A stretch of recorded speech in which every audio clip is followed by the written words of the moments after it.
कांड अमित शाह नहीं देखे थे क्या? किस चश्मे से देखते हैं? क्या बात है। वो तो एक दो ठो निकल आता है, एक दो ठो निकल आता है। उनके विधायक और मंत्री खुद बलात्कारी हैं, वो क्या करेंगे?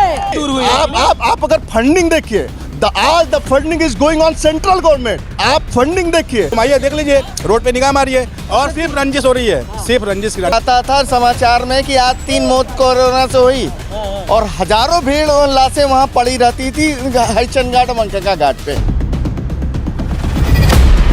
लेकिन योगी जी और प्रधानमंत्री मोदी जी भी और केंद्र की बीजेपी सरकार और राज्य की बीजेपी सरकारें कहती है कि अगर प्रधानमंत्री नरेंद्र मोदी की नेतृत्व वाली सरकार नहीं रही होती, प्रधानमंत्री मोदी और योगी की नेतृत्व वाली सरकारें नहीं रही होती, तो यहाँ जितनी लाशें तैर रही थी उससे 10 गुना ज्यादा लाशें तैरती। जब उनकी सरकार है तो लाशें तैरने की जरूरत क्या थी?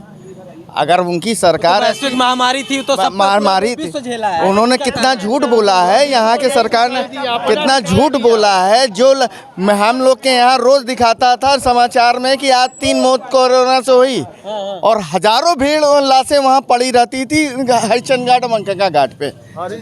3 मौत रोज दिखाते थे और 100 एकड़ों लाशें वहाँ पड़ती थी।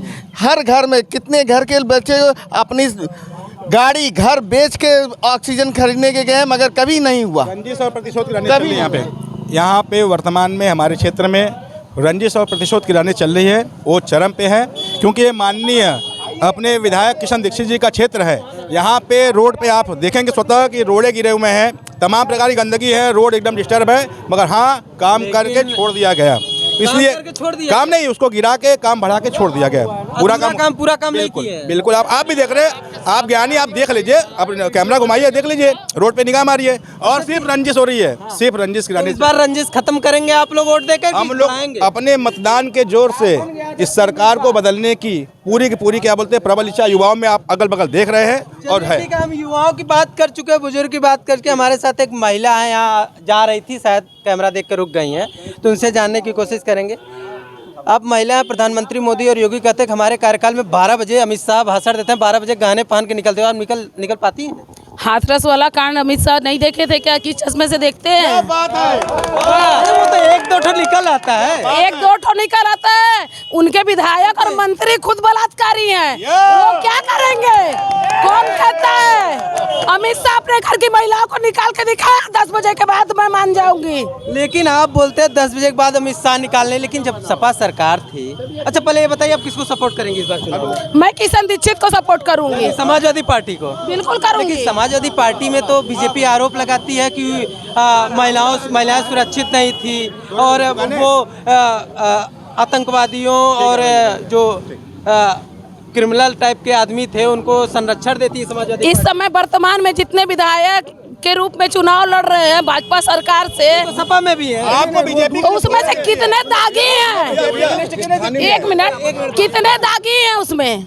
कितने उसमें दागी हैं? ये उसका परफेक्ट प्रमाण दे, सरकार प्रमाण दे।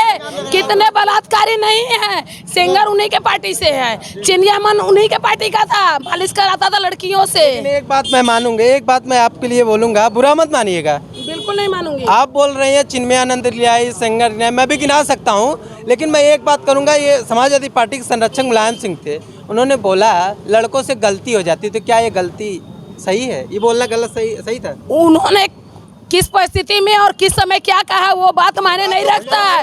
बातों को तोड़ मड़ोड़ के परोसिए मत। पुरानी बातें अगर उठाने शुरू करेंगे ना तो भाजपा सरकार के भी बहुत सारे ऐसी कांड हैं जिसको हम लोग जो है कि ला सकते हैं। दूसरी बात, इनको बोल लेना चाहिए, महिलाओं को बोलना हक दिया जाना चाहिए महिलाओं। दूसरी बात, भाजपा सरकार कहती है कि महिलाओं का बहुत सम्मान करते हैं। क्या स्वाति सिंह मैदान में आई थी महिलाओं के सम्मान के लिए? स्वाति सिंह को मंत्री बना दिए तो महिलाओं का सम्मान हो गया। स्मृति ईरानी मंत्री बन गई तो महिलाओं का सम्मान हो गया। कहाँ थे? यही स्मृति ईरानी कहाँ थी जब लड़कियों के साथ गलत हो रहा था? 12 बजे रात को पेट्रोल छिड़क के जलाया जा रहा था। किस हिंदू रीति रिवाज में रात को 2:30 बजे पेट्रोल छिड़क कर महिलाओं को जला दिया जाता है?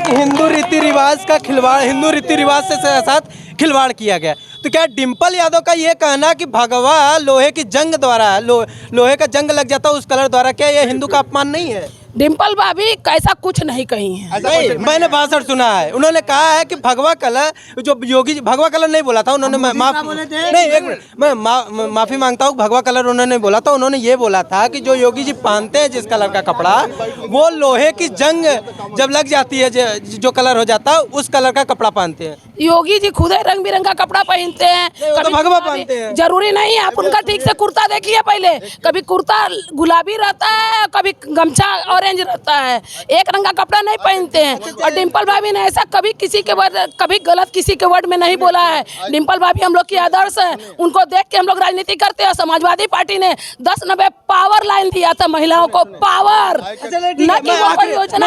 आखिरी सवाल आपके, समाजवादी पार्टी का 12 से 17 कार्यकाल आपने देखा, अब मैनिफेस्टो भी आ गया, तो महिलाओं के लिए कौन सा ऐसा काम मैनिफेस्टो में अखिलेश यादव ने डाला है जिसको देखकर आप उनके साथ जा रही हैं? मैं उनके साथ जा रही हूँ क्योंकि देखिए मैं अग्रवाल परिवार से बिलोंग करती हूँ, पहली बात मैं बता दूँ, और मैं इसी समाजवादी पार्टी में 2006 से हूँ और काम कर रही हूँ।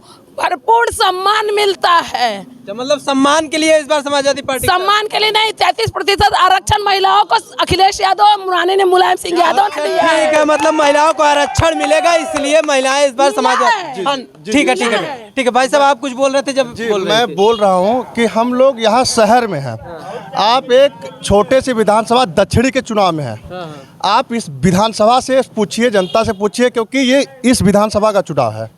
पहली बात, अगर कोई भी अच्छा काम होता है तो हम उसकी तारीफ करते हैं। हम हिंदू हैं, ब्राह्मण हैं, जिस पे वो लोग ब्राह्मण है। हाँ, मैं ब्राह्मण हूँ।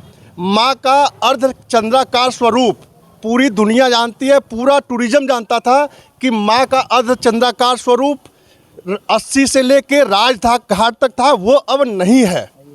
आप अच्छा करिए, विकास करिए, विकास के साथ, लेकिन जो हमारे पूर्वजों ने हमें जो दिया है हम उस पे रहना चाहते हैं। आप बोल रहे हैं कि विकास करिए, लेकिन जो पुरानी चीजें हैं उनको आगे बढ़ाते हुए चलिए ना। एक बात बताइए, पुराने जमाने में तो हम लोग धोती कुर्ता पहनते थे, तो क्यों पैंट शर्ट पहनने लगे? कौन? आप सुनिए, मैंने आपने मेरी स्टेटमेंट की बात नहीं सुनी।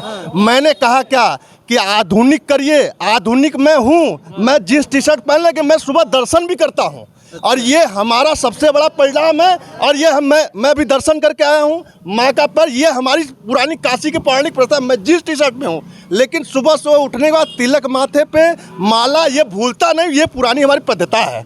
और ठीक है, लेकिन प्रधानमंत्री भी बोलते हैं, सीएम योगी भी बोलते हैं कि हमने बनारस को, जो पहले घुटन टाइप लगता था, गलियों में लोग जा नहीं पाते थे, अब खुले में जी रहे हैं। सुनिए, आप सुनिए, आप मोदी योगी की बात नहीं, आप इस विधायक की बात करें, जहाँ जिस विधानसभा में आप हैं उनकी बात करें कि उन्होंने क्या किया है। भाई नहीं, आप बोलते हैं पीएम मोदी और योगी की बात है, हम विधायक की बात करेंगे, तो विधायक ही यहाँ की बातें ले जाकर उन लोग तक पहुँचाया होगा, तभी वो विधायक ने यहाँ विकास कराया क्या उसकी सुनिए। आप हमेशा concentrate, you are doing the concentrate only Yogi and Modi, you are not doing the concentrate the Neelkanth Tiwari, what he is doing. उन्होंने, आप नीलकंठ तिवारी की मैं बात करूंगा, लेकिन मेरा सवाल सुन लीजिए। नीलकंठ तिवारी ही होंगे, यहाँ की समस्याओं को लेकर गए होंगे, तो अगर तो ही समस्या दूर हुई। आप अगर फंडिंग देखिए, the funding is going on central government, आप फंडिंग देखिए। मैं कह रहा हूं कि जिम्मेदारी हम विधायक चुनते हैं, हम आज विधायक पे बात आप विधायक इस बार चुन रहे हैं कि मुख्यमंत्री चुन रहे हैं? मैं इस बार विधायक के थ्रू हम करें, जो हमारे बीच में है किशन दीक्षित, मैं किशनवादी हूँ। किशन दीक्षित मेरे 12 साल सुख दुख में, हम we are the common man, हम एक आदमी हैं। मैं किसी पार्टी से नहीं जुड़ा हूँ, मैं किसी पार्टी से नहीं जुड़ा हूँ, लेकिन मैं उसके साथ हूँ जो 15-16 साल से अपनों के बीच में है, हम उसके साथ हैं। चलिए ठीक है, आप बोल रहे हैं किशन दीक्षित के साथ जाएंगे ना? जी। समय बहुत हो रहा है, इसलिए सबसे राय लेना ज्यादा बस यही बात। आप लोग, मैं वही बोल रहा हूँ, आप योगी नहीं, आप योगी मोदी की बात छोड़े, आखिरी में 10 सेकंड में जो बात मैं यही बोल रहा हूँ, आपका अपना बेटा, अपना लाडला, एक कॉमन मैन परिवार का जो विधायक बनने का वो है, उसको वोट करिए, जो अपने को बीच में रहे। चलिए ठीक है, ओम नमः पार्वती महादेव। ठीक है चाचा, इस बार वोट डालने जाएंगे, कौन सा मुद्दा ध्यान में लेंगे? हम मोदी का नाम नहीं सुनना चाहते भैया, न योगी का। तो किसको वोट देंगे? किशन दीक्षित। किशन दीक्षित वाह। यानी समाजवादी पार्टी। भाई साहब आप किसके साथ हैं? किसान दीक्षित को, किसान दीक्षित। कुछ लोग इधर भी है, किधर जाएंगे? हम लोग सफाई हैं। सफाई। किशन दीक्षित किधर? Cycle. Cycle. Cycle. Samajwadi party. Cycle. Cycle से आतंकवादी प्रधानमंत्री बोलते हैं, साइकिल वाले आतंकवादी। अरे वो खुद ही आतंकवादी हैं। अच्छा वो आतंकवादी है। तो लगता है कि सब कुछ आतंकवादी है, खाली वो सही है। अच्छा चलिए हाँ, ठीक है। साइकिल चलिए वाले आपने यहाँ आपने देखा कि यहाँ पर यहाँ के विधायक जो हैं बीजेपी के, उनसे नाराजगी है, इसीलिए इस बार ये लोग समाजवादी पार्टी साइकिल के साथ जा रहे हैं। हालांकि बनारस में क्या होगा ये कल वोट पड़ेगा, उसके बाद 10 तारीख को जब रिजल्ट आएगा तो सबकी निगाहें अधिकतर कुंडा पर होंगी, गोरखपुर सदर पर होंगी, करहल पर होंगी, सिराथू पर होंगी, तो ये बनारस की इस 8 सीटों पर होंगी। क्योंकि प्रधानमंत्री मोदी का ये संसदीय क्षेत्र है। कहा जाता है कि प्रधानमंत्री यहाँ पर आते हैं तो पूर्वांचल को पूरा साधते हैं। तो क्या इस बार वो पूर्वांचल को साध पाए हैं या नहीं, ये 10 मार्च को पता चलेगा। आप देख रहे थे न्यूज़ नाउ इंडिया, मैं आपके साथ अंबु यादव और कैमरे के पीछे है राहुल सिंह। धन्यवाद।